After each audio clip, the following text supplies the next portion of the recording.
siyaasadda sida loo soo galay dee wadooyin been leedahay saddex xisbi oo wadanka yaal anu waxaan qabaa saddex xisbi inay hoosta ka xidhan yihiin miftaaxeegina anigu ma hayade marka wax la miftaax qabiila ku xidhan taasi waa dadka badankiisu ee darsay ee amba wadanka ku noolay sidaas ay ku leeyihiin oo qabaayil baa isku haysta ayay ku leeyihiin ambale xisbina hadduu qabiiloobo dee qiimo male dee oo markaa dee hadduu xitaa guulaysto siyaasada wadan ma wada karaya dee waayo qabiil baa meel dhigta marka xisbiyadaasu dee in iyagu dib isku shaandheeyaan oo ay ummadda u soo bandhigaan wax la wada leeyahay ya mid walba uu soo bandhigo wax la wada leeyahay markay taasi timaado ayay ku habboon tahay markaa dee xisbi in la galo oo wax laga dhiso marka ilaa imika anigu waan eegayaa bal siday tahay adduunyadana xitaa inaan uga warramo dadkii Soomaaliland dibadda joogay inaan uga warramo siday tahay ummadan la fahanteeda intaanu sheekaysanana inaan raayigayga ka siiyo laakiin xisbiyadu waxaad moodaa inaanay si buuxda u dhisnayn inay miftaax xoog oo meel ku xareysan yahay ayay u eeg tahay dadkuna sidaas ay sheegayaan laakiin dee waan dhirinana intii taagtaydu tahay bal waanu eegidee siday boorma ku yaala Gabriel tagi doona dhawaan dhalinyaradana maskaxdoodu anigu way deeqday waanu isfahamnaa waa meeshaan ugu jecelahay had iyo jeer inaan joogo oon sheekada ka galo arrimaha wadanka taasuna ismay bedelin oo xiiso cusub iyo fikrado cusub iyo su'aalo cusub ayay goor walba keenayaan wax laga mabsuudo weeye dhalinyarada sidii loo caawin lahaayay adduunyada loogu furi lahaayena waa mas'uuliyadayna wada saaran weeye waxaasu ismay bedelin laakiin waxa isbedelay oo kale oon arkay magaaladii Hargeysa wadooyinka ku yaala markii ugu horeysay mid 2013 bishii June aan qaarkood aad ugu deeqadooday oo bedelmay waxta bishii January sanadkiisii January 2014 aad iyo aad u dhibaato badnaa subaxii marka la marayo laakiin in badan la hagaaji waa 1 year progress aad bay wanaagsantahay wax lagu farxo weey magaaladii oo sii ballaaratay oo sii dhisantay Hargeysa wax lagu farxo weey airportkii oo si wanaagsan laga soo degayso wax lagu farxo weey magaalooyinkii kale Burci iyo Berbere iyo Boorama iyo iyaguna aad u soo kobcaya bariga fog wali maan tagin sanadka kale dadweynaha wixii taabanayay dan laba amuuro horta anxiety weey oo waaweyn saddex hadii la sii ballaadhiyo mid waxa weeye wadajirka Somaliland iyo isku haynteeda in xididadeeda la sii dheereeyo waxoogaa dadku way ka yar walaacsan yihiin oo khatar ayay arkayaan marka sida loo sii adkaynayo wadajirka Somaliland xiiso cusub iyo arkaysa dadku inay jiraan oo ay ka ordayaan wixii la oranayay qabiilka oo ay leeyihiin siyaasiyiintu ha naga daayaan inay dib noo qabiileeyaan taasi waan ka arkay oo aad iyo aad looga warwarsan yahay siyaasadii oo qabiilowda ta kale waxa weeye shaqo la'aanta dhalinyarada oo aad iyo aad dhibaato u haysata oo meel walba warwarkaasi uu yaalo oo de kelmadda bixida tahriibta ya escape had iyo jeer carabka lagu hayo dhalinyarada khaasatan waad arkaysaa waxaad arkaysaa oo kale in walaac weyn laga qabo siyaasadii dibaddu inaanay keenin guulihii la filayay ya oo de barnaamijkii 23 sanadood aynaan keenin guushii la filayay inaad la soo dhaweeyay marka arrimahaas ayaa kamid ah in waxaag dhinaca kale si weyn waxa loo leeyahay maalmahan professor Ahmed Ismail Samatar wuxuu doonayaa jago dhinaca dawladda gaar ahaan jagada arrimaha dibadda bal arinta maxaad ka leedahay taa waxba kama jiraan haddan ka cadaynay waxba kama jiraan dawladdu iyadu siday isku dhisaysay madaxweynaha iyo dawladdiisu siday isku dhisayaan iyo halkay marayaan iyaga u taala anigu wax faraha kula ma jiro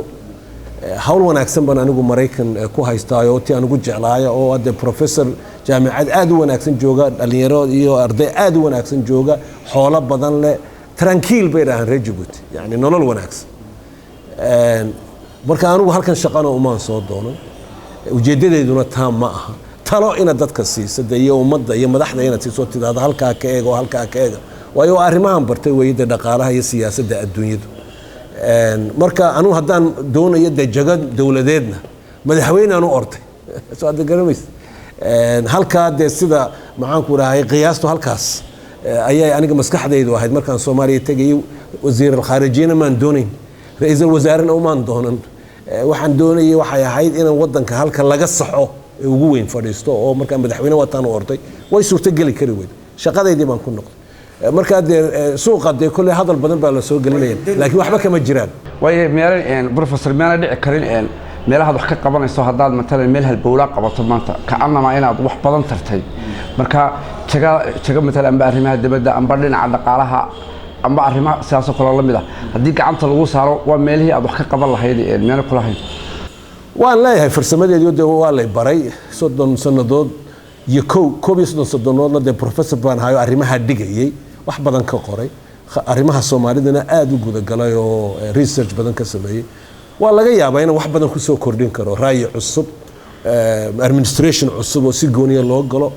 dagaal cusub oo la soo qaado arrimaha de Somaliland ay baahida u qabtaan baa dhaqaale dhisan noqoto amba siyaasad dibadeed ha noqoto laakiin de taasi madaxda ummadda maanta u joogta ayay u taala fikradu sida u taala ma qof in albaabka soo garaaca ma si adoo kale looga faa'iideysto ma lagu yeeray ilaa waxa tahay aqoontii anu madaxda waanu sheekaysanay aniga madaxda waanu sheekaysanay laakiin de aniga dad inta ii yimaadeen yiraahdeen arintaas jirta oo challenge ka caynkaasna hor yaala maxay kula tahay challenge ka taa ma hayo wali waxa la filayaa in matalan dhawaan saaxadda siyaasadda Soomaaliland doorashooyinkii iyo waxyaabaha laga qabto hankaaga ma soo gashay amba choice-kaaga inaad marra bal saddexdan xisbi aad mid aad ku biirto de haddii aad siyaasad soo galayso de wadada la marayo waa xisbiyada weey aniga igama maqna de hama siyaasadeed in Soomaaliland wax ka qabto Soomaaliyaba de waanigi galay hawsheed Soomaali weyn hawsheedii waanigi galay de tawaajibka taa halkan iga saaran baana taa ka sii weyn soo garanaysto haddii la isafgaran waayay Soomaaliya de wadankii aad ka dhalatay iyo dadkii inaad wax la qabato oo wadada aad ku rido oo intii taagtaadeed noo shahay waa waajib aan laga baxsan karo siyaasadda sida loo soo galay de wadooyin beenada saddex xisbi oo wadanka yaala anu waxaan qabaa saddex xisbi inay hoosta ka xidhan yihiin miftaaxeegina anigu ma hayade marka waxda miftaax qabiila ku xidhan de taasi waa dadka badankiisu ee darsay ee amba wadanka ku noolay sidaas ay kuleeyihiin oo qabaayil baa isku haysta ayay kuleeyihiin ambale xisbina hadduu qabiilo wadee qiimo male de oo markaa dee hadduu xitaa guulaysto siyaasada wadan ma wadi karaya de waayo qabiil baa meel dhigta marka xisbiyadaasu de in iyagu dib isku shaandheeyaan oo ay ummadda u soo bandhigaan wax la wada leeyahay ya mid walba oo soo bandhigo wax la wada leeyahay markay taasi timaado ayay ku habboon tahay markaa de xisbi in la galo oo wax laga dhiso marka ilaa imika anigu waan eegayaa bal siday tahay adduunyadana xitaa inaan uga warramo dadkii Soomaaliland dibadda joogay inaan uga warramo siday tahay ummadan la fahanteeda intaanu sheekaysanana inaan raayigayga ka siiyo laakiin xisbiyadu waxaad moodaa inaanay si buuxda u dhisnayn inay miftaax xoog oo meel ku xireysan yahay ayay u eeg tahay dadkuna sidaas ay sheegayaan laakiin de waan dhirinana intii taagtay tahay bal waan eegay siday u dhahay waxa jirta bal matalan waagi adigu aad timi halkan dhaqankii aan ku soo noqdo iyo iminka markii aad dadka dhex gashay matalan sideeba had iyo jeer waxa la yiraahdaa siyaasiyiintu marka ay dibadda ka yimaadaan dadweynaha language-kooda amba luqadoodu waa kala gaar oo luqaday ku hadlayaan iyo luqadda dadku they are two different baa way kala marka bal sidaad u aragtaa adigu waa runta laakiin de anigu waan ka xadiray taabari horaan ka taxadiray intaana siyaasadda xitaa galin ma ka diray anu laba qof haddaad furtood qasho laba qof baan noqonaya de qof waa academic oo international academic life ya af ingiriisi badankeyga lagu qoro luqad gooniya leh de waa sida dhakhtaroodba luqad gooniya ay leeyihiin sida bayac mushtariga professionalsku luqad gooniya ay leeyihiin de academicuna luqad gooniya ayay leeyihiin halkay luqaduba ka abuuranta dee cilmigu ku abuurmo marka taasi way jirtaa laakiin anigu waxaan isku dayay 20 sanadood ee ugu dambeeyay ma aha imika at least 20 years aan isku dayay inaan isku xidho luqada academiga afka academiga ee u xidhan dadka aad wax u bartay aan ku dhex jiro iyo dadka caadiga inaan isku xidho oo ay u kala socoto hadalku u kala socdo oo taana aad soo dejiso tan aad kor u qaado la isku xidho de jaamacadaha iyo salaadiinta iyo haweenka group walba waan la hadlay aad baanu isku fahamnay jaamacadihiina aanu isku fahamnay dadkii caadiga ahaa suuqa joogayna aanu isku fahamnay waliba gaar ahaan dhinacan miis geliya oo abtaashay kaalintaba ka qaadatay sugaanta iyo fanku anu waxaan qabaa inay tahay ruuxa dhaqanka inay tahay marka diinta la soo dhaafo diintu waa baroosinka dhaqanka waxa ku xiga waxa weeye suugaanta iyo heesaha iyo gabayga buraanburka music way waa ruuxa bini aadam taasu haday baabadaan ba aanay jirin waa la engegaa dadka fanaaniintooda iyo dadka abwaanadooda iyo music u sameeyo dadka ixtiraami waaya ee maal gelin waaya aziis ka dhigi waayana marka dambe dhaqan ahaan faqiir bay noqdaan dad sabool ay noqdaan taasi horta anu waan aaminsanahay wax badanna waan ka qoray waxa ii soo raacda sida looga faa'iideysto fanka looga faa'iideysteed u soo gelinayso maxaan ku raay sheekada adiga iyo dadka dhex maray mar anoo lecture amuud ka jeedinayo waxaan ku bilownay heeso ayaan ku bilownay oo dad Soomaaliya oo kamanka si wanaagsan u tumo oo durbaanka si wanaagsan u tumo alaabta yaqaana ayaanu keenay heesaan ku qaadnay halka oo ugu horeyso heesta sanadka cusub hadiya jeer la qaado waan heesayay sanad walba xoodiyo aanu qaadnay dadkii marka aan lecture bay sugayeen academic taasaan ugu furnay horta dhowr heeso oo 10 daqiiqo waxaan ahaynaa marka wadi baa loo wada fariistay relax baa la noqday qosol bayaad tension-kii wixii baa ka baxay markaasaan dabadeetana galnay lecture-kii weynaa labadaa haddii la isku daro fanka iyo aqoonta sare la isku daro oo labadii sidaa iskugu jiran deetana siyaasadda la soo geliyo waxaan qabaa inay bedelayso dadka siyaasiyiintu siday u hadlaan goobaha siyaasadda lagaga hadlayo inay wax ka bedelayso ummadda ballaaran ay soo jiidanayso علي خليف كلير وحوها يعني بروفيسور أو استقالين أو مثل دوانا كله واقعي خاطب بل عرفتها بس ده عرفتها عند علي خليف وانه دكتور علي خليف وانه سوماليا أصل كي سوريا سوماليلاند هاي دانو يسوق مقعاه وقولين دول كان وحكو برتي مقع وين لي دويدا لغا يقانو جاغوين وين كسو قبطي dawladihii Soomaalida iskaga dambeeyay dadkii annaka naga horeeyay naga waaweynaa way ixtiraam weyn baan u hayaa laakiin siyaasadda aad baan u kala duwanahay anu waxaan aaminsanahay wax la yiraahdo Republic of Somaliland wax la yiraahdo ayaan aaminsanahay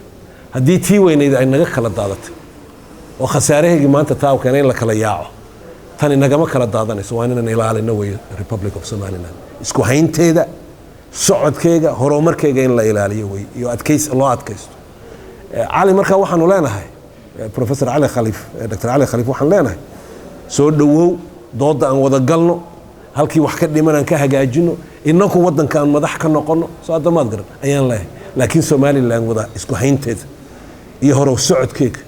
iyo badhaadheega aniga xageega weega go'anta way gobolka awdal ee inta aad ka soo jeedo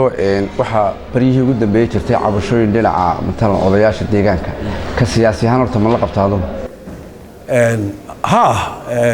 inay jirto arrimo culus oo ay ka hadlayaan sida la isku maamulo wadanka dawladda iyo dadweynaha degan awdal xiriirka ka dhaxeeya arrimo dhab ah oo ay muddaba soo bandhigayeen way jirtaa laakiin anigu ma qabo I think dadka awdal intooda badan 90% hadaan ay ka badnayn ma qabaan taas inay tahay mid dhalinaysa in laga baxo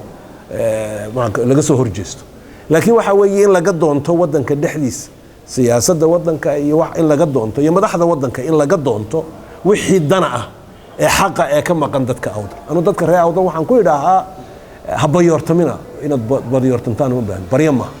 xaq baad leedihiin wadankuna xaq buu idinku leeyahay labada ay sagdhiga xaqiinana ka soo baxa xaq aad leedihiin doonta ku hamadooda wadanka Somaliland wad xukuntaan 8 sanadood ayaad xukumaysaa ku hamiya hadana inaad xukuntaan laakiin daad la timaadaan karti cusub iyo vision cusub oo ummadaas oo dhan dhaqaajin karta gobolada Somaliland in marka la eegayo awdal iyo matalan Maroodijeex inuu joogno waxa leeyahay Maroodijeex waa ugu horumarsan dhinaca developmentka awdal baa ku xigta way marka maxay ka cabanayaan balay inta badan awdal inay ladan tahay marka gobolada loo eego 6 gobol baan filayaa Somaliland loo eego wax badanna iyaga qabsaday hada ogow wax badanna iyaga qabsaday oo iska wax u qabsaday asalkii halkaas ay ka timid boon magaalada la yiraahdo hareeraheega ayay ka timid ummadda Soomaaliyeed way ku baaday marka dadka awdal degani waa dad loo yaqaano iyaguna isku oginayihiin dad had iyo jeer yiraahdo maxaan qabsan karnaa inagu wana ku najixin wax badan bay qabsadeen oo aad dhakhtarada jaamacadaha aad bay u socotaa laakiin wax badan bay hadana tabanayaan maxaa kamid ah waxay ku leeyihiin bariguna sidaasay u tabanayaan waxay ku leeyihiin dhagayso dowladdii Somaliland maanta taagan meel alla meeshii power u yaallo ya gobolladii dhexe ayaa qaatay ayay saama qaybsi soo hadda maad gariyaa lagu leeyahay major institutions kii waaweynaa halkaas fadhiya marka waxay khatar u dhowdahay Somaliland inay noqoto meel ay community goonihi si gooniya u leedahay dadka qaarkii waxay ku odhanayaan Somaliland sidani maanta u dhisan oo adduunyada nagu aqoonsato waxay noqonaysaa meel waxaan ku leeyahay aad u foolxun bay ku odhanayaan barigana sidaas lagu odhanaya waliba qayladoodu ay ka sii dheer tahay bariga anigu waxaan qabaa waxyaabaha ay tabanayaan dadka Somaliland degan awdal iyo bariguba wax badan oo dhab ah ayaa jira laakiin ma aha aan ku dhameeyo laakiin ma aha wax kugu kalifaya inaad baabiiso Somaliland waa inay noqotaa waxa kugu kalifaya in la dhiso oo la sii hagaajiyo ayay noqotaa waxa kamid ah waaniga ku sheegay waxa kamid ah dawlad marka la dhisayo wafti marka meel loo dirayo Somaliland u hadlay marka meel loo dirayo hada sawirada eeg anu waan dilay research man waan qortaa sawirada eeg dadkuna way arkayaan hadii wafti loo dirayo Soomaaliya la hadlaya for example warda wadankan waa la wada leeyahay hadii Soomaaliya la hadlayo miyaa la waayay mar qura oo waftiga dadka hor socda ay yihiin amba dad ka imanaya gobolka Sool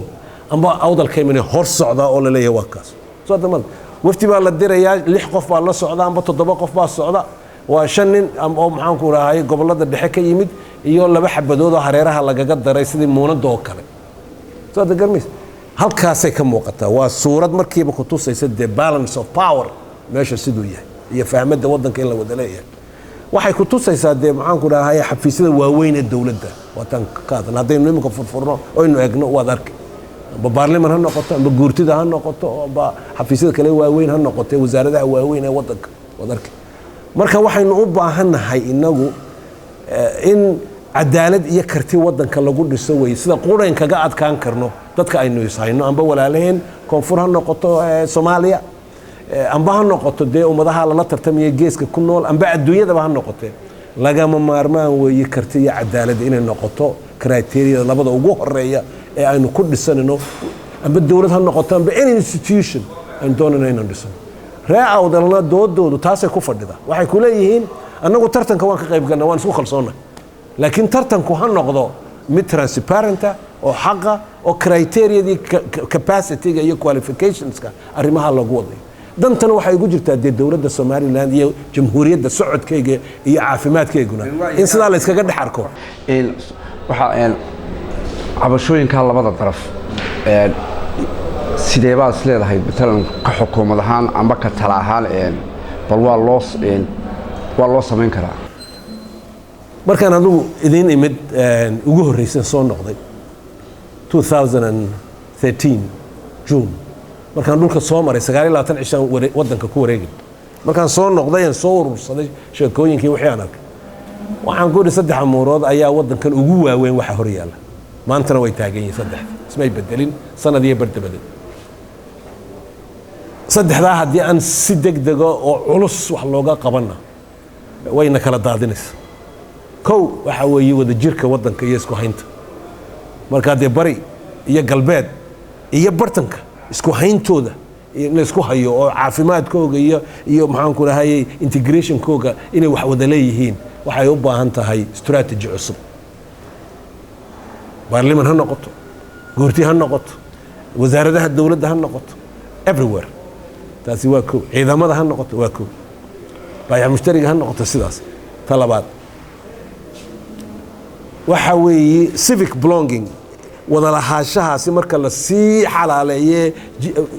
xididada loo sii aaso waxa weeye dhaqaale sida loo dhisay waayo faqrigu dadka wuu isku diraa waa la isnacaa degdeg baa la isku nacaa faqriga taasina waa shaqo abuur iyo dhaqaale dhis strategy tasaddexaadna waxa weeye siyaasadii dibadda adduunyadii sida aynu uga qayb galayno maanta waxaan la kulmay Chamber of Commerce ka madaxdeedu dibaatada haysato aanay adduunyadii la macaamili karinta oo guarantee ba walba loo baahan yahay guarantee wax bixiso dawladda adduunyadu taqaan international relations ka Somaliland waxay u baahan tahay strategy ya iyo duulimaad cusub bay u baahan tahay saddexdaa wey dadka awdal degan iyo dadka degan maxaan bari degan iyo inta tolkee degan dhexda degan reer Somaliland all three way u baahan yihiin saddexdaa amuurood si cusub in wax looga qabto haddii la helo wax badan bay daweynaysaa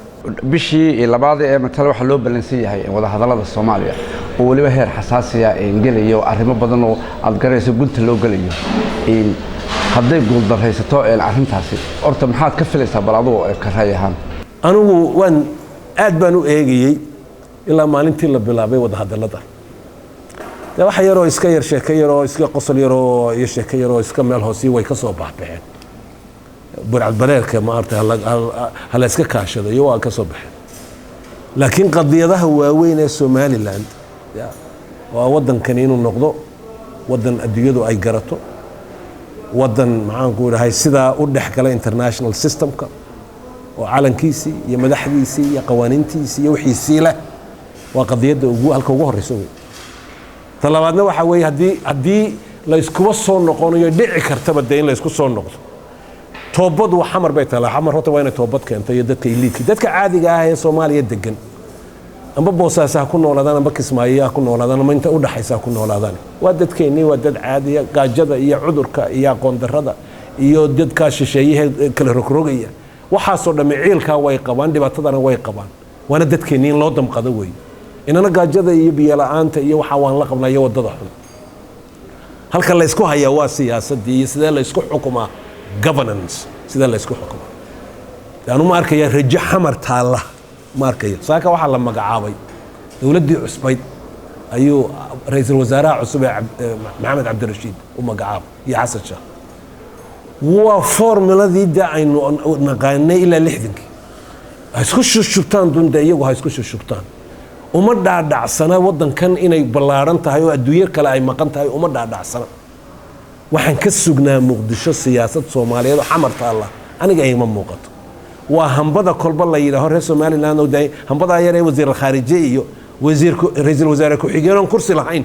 ya shaqo loo dirinayna jir laakiin waa muunad nin isaaqa laga dhigay ra'iisul wasaare ku xigeen waa waxay ku xisaabtamaan waa meel hoose way dawladda Xasan Sheekh madaxda ka hayaan Basharif madaxda ka yahay amba kuwa soo socday madaxda ka noqon doonaan sheekadoodu waa isku mid dawo uma hayaan sida loo soo nooleeyo qoomiyadii Soomaalida waxa weey iska joogo sidii hore una ahaada saddegamis wixii la powerka iyo wixii la walaaqanayana annaka gacanta ku hayna waayo haday ka dhabtahay wadanka isku soo noqoshadiisu dawladaha la dhisayo nin reer Somaliland ra'iisul wasaare looga dhigi lahaa maxay u dhici weyday Cabdiraxmaan Beyle waa wasiir khaarijiyaha maanta Soomaaliya qofka aqoon badan oo baarlamaanka ku jira amba ku jira wasaaradda ma jiro muxuu noqon waayay ra'iisul wasaare isma garan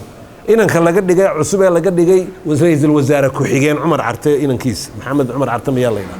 laga dhigay muxuu ra'iisul wasaare u noqon waayay saad garmis iyaga aan wada socono Somaliland iyo Soomaaliya ha wada socoto way ku hadlayaan laakiin barnaamijku waxa weeye sidii hore uun ilaa 60kii ay ahayd kolka innaka waxa weeye hadii shirarkan laga qayb galayo wada hadaladan laga qayb galayo iyaynaan iyaga waxba ka sugin inagu waa inaan cadaysanaa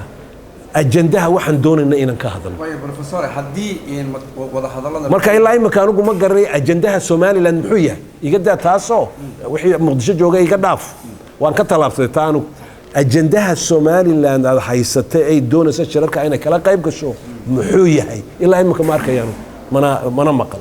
barda shirarka la isku yimid waxa yar baa lagu heshiiyay moogi waa inuu ajandaheenu cadaada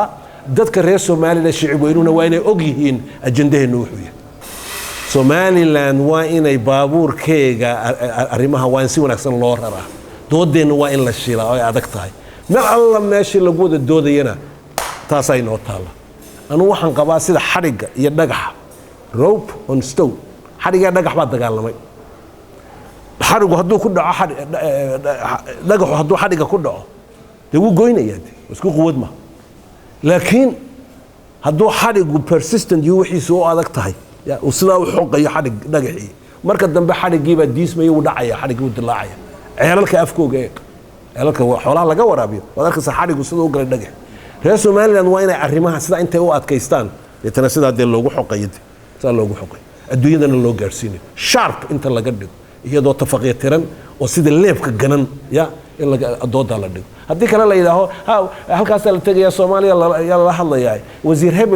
hebel iyo ku-xigeenka iyo ninka baarlamaanka iyo intii naasi iska waayahay ereyga ixtiraafka markii ugu dambeysay aynu is aragnay amba meelaha waraysiyo badan laga qaaday waxaad tidhaahdaa waxaa loo baahan yahay matalan shaqo aada u fara badan sanadna waad ka maqleen iminka oo international community amba dadkii waad soo aragtay maxaa isbedelaheed is leedahay waa lagu kordhin karaa bal ictiraafka anigu international community-ga amba wadan ha noqoto dhowr waxaan tegay ilaa 8-9 wadan waan tegay amba organizationska waaweyn ee European Union-ku ay ka mid tahay filaya inaan March tago oo baarlamaanka cusub ee la doortay ee European Union-ka aan isku daya inaan u warramo qadiyadda Somaliland aan uga warramo waxa weeye arrinta aqoonsiga Somaliland la aqoonsado wali looma soo jeedo de amuuro badan baa hortaagan waxa weeye de Soomaaliya dawladeedii oo tidi albaabkii anaga fadhino lana aqoonsan yahay inta kale anaga ka wakiila taasi sidii loo riixi lahaa get out of the way wadada banee hawsheedii maynaa si wanaagsan u maynaan kale adduunyada kalena waxay ka baqaysaa hadduu wadanka Soomaaliya oo kale ay saa u kala googoodo oo marka Somaliland ay saa u baxdo inay furi karto wadamo kale in iyaguna taas ay daba galaan laakiin de inaga taa waxbay nagama gelin waxa weeye war waxaynu xaq ma yihiin taariikh ma ku salaysan yihiin doodeedu ma dhisan tahay that's our challenge waan marin karnaa wadada laakiin ummadaha adduunyadu anu saan u arkayo ilaa imika uma soo jeedaan reasonka ugu weynina waxa weeye inaga ayaan kasban oon keenin xoolihii la gelinayay fikradii la geenayay dadkii geenayay waxa aan samaysan wali si dhab aan u samaysan waraysigeena hore waxaad ku sheegtay in the right persons aan loo dadkii ku habboon aan loo direeyay waxaan xataa kala shubi lahaa in wali raayigaaga ma taagantay arrinta wuu taagan yahay wasiir hebel ha loo yeeray waxaan kaas inay noqoto waa shaqadii muqdisho taasi war wax ka duwan shaqadii muqdisho baabiisameyaan garanayn way su'aashiina hortaala anu waxaan ku talinay a year ago and half markaan idin imid waxaan ku talinay war commission hala dhiso commission reer Somaliland oo mid ah hala soo saaro oo shaqo waxaan ka dhiganayn oo doonayn oo ana shaqo u ahayn laakiin tabaruciya ay tahay inay hawl geliyaan commission kaas oo dad yar 6-7 qof la soo saaro iyo 7 qof ma qoyahana ka yaa hadana aqoon jirin maxaa jira hadaad ma nin maskiin oo gabile fadhiya amba maxaan ku rahay fadhiya burca ayaa la oranayaa soo qaada macawistaado kaalay ka qayb gal ma noqonaysa adiyada waxa lagu tartamaya waa xoolo maal iyo aqoon labadaas lagu tartamaya labada hadana midna hayn way ku dhamaatay soo dagarmis wealth and knowledge marka waxaan leeyahay anigu horena u soo jeediyay war team caynkaas aynu abuurno iyagoo ha soo shiilaan strategiga Somaliland wuxuu yahay dabadeetana dawladda madaxweynaha wasiir khaarijiga baarlamaanka waxa dadka loo keeno recommendation-ka iyaguna waxay ka hufi karaan bay ka hagaajin karaan hay isla eegaan laakiin research-ka caynka iyo shaqada caynkaas waa in loo diraa dad reer Somaliland oo la soo xulay oo la iska dhex arkayo soo damaad gar oo waxa loo soo xulana ay yihiin saan u sheegay karti iyo experience ya waxaan u leh in la sameeyo doodeena markaas si adkeeyo adduunyadana sida ugu warrama reer Soomaaliyana marka la soo hor fadhiisto ya dooda hordhig halka kaga joogsatay dooda hordhig wahagaag haddaynu soo gabagabayno waxaa jirta matalan falal badan oo haddaynu global eegno amba dunida aynu ku noolahay gaar ahaan Yurub oo kale iyo waxa weeyaan hawlo badan oo argagixisaaba ka soo cusboolaaday marka France marka sidee community-geena matalan Soomaaliyeed meel walba jooga ka Somaliland iyo ka Soomaaliyeed intaba sidee bay waxyeelo u gaarsiin kartaa Somaliland inay nabadgelyadeeda ilaaliso magaalo walba daabiyad walba wada walba inay nabadgelyada la ilaaliyo oo dawladdu ma dadku inay u soo foojignaadaan had iyo jeer nabadgelyada sida loo ilaalinayo waxa weeye waa talaabada ugu horeysa qarandhis ah walaalaha reer Soomaaliya sidaas leeg ayaan iyagana ku waaninayna nabadgelyada in la ilaaliyo waa hadii nabadgelyada sida wanaagsan u soo dhisaan de wax cusub baa ka soo bixi doona oo taariikhdii hore laga yaabo inuu maydi karto muqdisho iyo Soomaaliya iyagana sidaas aan ugu duceynayo marnaba maaha waxaan ku rahay wax hagaagsan inaad walaalka ad maxaan ku rahay u barido inuu dharku marada ku gubato we don't want that waa walaalaha weey inay baraaraan oo hagaagaan way wanaagsan tahay wax wanaagsan uma marka inaga soo gaari haday se baabaan de dhibaatadoodii xumaantooda way noo iman halkana sidaas la jamhuuriyadda Soomaaliya dadka dibadda joogana dee inay iska ilaaliyaan in aan maxaan khuraafaad inta maskaxda laga geliyo ya la yiraaho islaamkiiba adduunyada kale la dagaalamaya waa khasaare weyn wey adduunyada kale lama dagaalami karno dadkeenuna way ku baabi'i islaam hadday yihiin meel kastaba ha joogaane dadka Soomaaliyeedna meel walba ha joogaan inay iska ilaaliyaan sharafka islaamnimada in la ilaaliyo waa waajib laakiin dee adduunyada ku noolnahay nooc walba leh in adduunyada lana noolaado kolba halkii aad joogto ad casiisnimo kula noolaato shaqada ka qayb gasho horumarka aad ka qayb gasho oo qurux badnaato ya waxaan ugu qabaa inay tahay wax waajiba qof walbana hortaada